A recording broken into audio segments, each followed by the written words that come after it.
వేగంగా పెరుగుతున్న పట్టణీకరణతో పక్షుల కిలకిల రావాలు మోగబోతున్నాయి. తరచూ కనిపించే కాకులు సైతం కనిపించడం లేదు. పెరుగుతున్న కాలుష్యం, అధిక ఉష్ణోగ్రతలతో పాటు రేడియేషన్ పక్షుల మనుగడను ప్రశ్నార్థకం చేసింది. ఇవే కారణాలతో వివిధ రకాల జీవరాశులు కనుమరుగవుతున్నాయి. నగరాలు విస్తరించి కాంక్రీట్ జంగిల్గా మారడమే పక్షుల క్షీణతకు ప్రధాన కారణమని పర్యావరణ ప్రేమికులు చెబుతున్నారు. ఈ తరుణంలో అంతరించిపోతున్న అరుదైన పక్షులను గుర్తించి కాపాడుకోవాలంటున్న పర్యావరణ నిపుణుడు డాక్టర్ జి నియంతతో మా ప్రతినిధి కనకారావు ముఖాముఖి.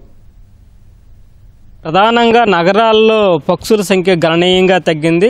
గతంలో ఎక్కడ పడితే అక్కడ కనిపించే కాకులు సైతం ఇప్పుడు కనిపించని పరిస్థితి. కొన్ని రకాల పక్షులు అయితే అంతరించిపోతున్నాయి. వీటిని పరిరక్షించుకోవడానికి ఎలాంటి చర్యలు తీసుకోవాలి, అసలు దీనికి కారణం ఏంటి, ఇలాంటి విషయాలన్నీ మాట్లాడేందుకు మనతో పర్యావరణ నిపుణులు నియంత ఉన్నారు. ఆయన అడిగి మరిన్ని విషయాలు తెలుసుకుందాం. సార్ చెప్పండి, ప్రధానంగా పక్షుల సంఖ్య గణనీయంగా తగ్గిపోవడం కారణం ఏమంటారు? నగరాల్లో మనం గమనించినట్లయితే ఈ కన్స్ట్రక్షన్స్ విపరీతంగా వచ్చేసి మనకి హీట్ పాకెట్స్ పెరిగిపోతున్నాయి. ఎప్పుడైతే హీట్ పెరిగిపోతుందో మనకి పర్యావరణం మీద దాని ప్రభావం విపరీతంగా కనిపిస్తుంది. ఈ యానిమల్స్ మీద, బర్డ్స్ మీద ఈ వేడి యొక్క ప్రభావం విపరీతంగా ఉంది. మానవుని యొక్క యాంత్రిక యుగం పెరిగేసరికల్లా ఈ ఉష్ణోగ్రతలు పెరుగుతున్నాయి. అందుచేతనే మనకి పట్టణాల్లో ఇదివరకు మనకి పిచ్చుకలు కనిపించేవి, కనిపించట్లేదు. కాకులు కనిపించట్లేదు. తేనెటీగలు ఉన్నాయి, వాటి మీద కూడా ప్రభావం పడింది. తేనె సేకరణలో మార్పు వచ్చింది. మొక్కల్లో ఉండే ఈ పువ్వులు వీటిల్లో ఉండే నెక్టార్లో మార్పు వచ్చేసింది. అందుకనే పక్షులు మైగ్రేట్ అయ్యి వెళ్ళిపోతున్నాయి. అలాగే జంతువులు కూడా మైగ్రేట్ అయ్యి వెళ్ళిపోతున్నాయి. వాటి సంఖ్య విపరీతంగా తగ్గిపోతుంది. దీన్ని మనం చెయ్యాలి అని అంటే మళ్ళీ న్యాచురల్ హ్యాబిటాట్ని తీసుకురావాలి. అంతరించిపోతూ ఉన్న అడవుల్ని, చెట్లను మనం రక్షించాలి.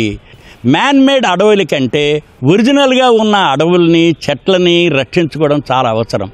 మనం నాటేటప్పుడు వేరే వెరైటీ మొక్కల్ని నాటుతున్నాం. అవి ఈ పక్షులు కానీ, జంతువులు కానీ వాటిని స్వీకరించట్లేదు. రెండోది, ఎప్పుడైతే వేడి పెరిగిపోయిందో పక్షుల యొక్క గుడ్లు పెడితే ఆ గుడ్లలో షెల్ యొక్క మందం తగ్గిపోతుంది.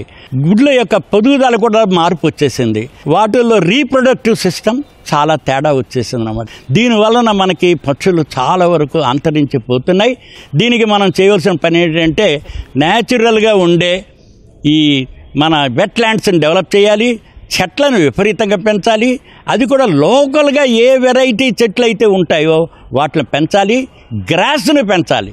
ఇవన్నీ ఎప్పుడైతే మళ్ళీ పునరుద్ధరిస్తామో మనకి పర్యావరణం తిరిగి రావడానికి అవకాశం ఉంటుంది. దీనికి పక్షులను పరిరక్షించుకోవడానికి వ్యక్తులుగా ఎలాంటి ప్రయత్నం చేయాలి, సంస్థలు ఎలాంటి ప్రయత్నం చేయాలంటారు? పక్షుల్ని మనం రక్షించుకోవాలి అని అంటే దానికి కావాల్సిన ఎన్వైర్న్మెంట్ మనం క్రియేట్ చేయాలి. అందుకని చెట్లు, పక్షులు ఎలాంటి చెట్ల మీద ఎక్కువగా పక్షులు వాళ్తున్నాయో చూసి ఆ స్పెషీస్ని మనం నాటడం అవసరం. చెరువులు ఇలాంటివి తయారు చేసి దాని చుట్టూ కూడా మనం చెట్లు నాటాలి. మనకి చాలా వరకు గ్రాస్ అంతరించిపోతుంది. గ్రీన్ గ్రాస్ అంటారు. అవి మొండిగా కూడా ఉంటాయి. అవి పర్యావరణాన్ని చాలా వరకు రక్షించి హీట్ని రిఫ్లెక్ట్ చేస్తాయి. భూమి మీద పడే హీట్ని రిఫ్లెక్ట్ చేస్తాయి. అలాంటి గ్రాస్ను కూడా మనం అన్ని చోట్ల పెట్టాలి.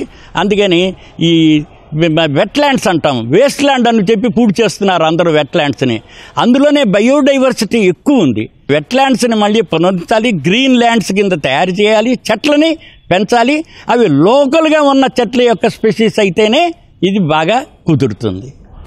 ఇది నియంత గారు చెబుతున్న విషయాలు. కెమెరామెన్ సోమేశ్వరరావుతో కనకారావు, ఈటీవీ న్యూస్, విజయవాడ నుంచి.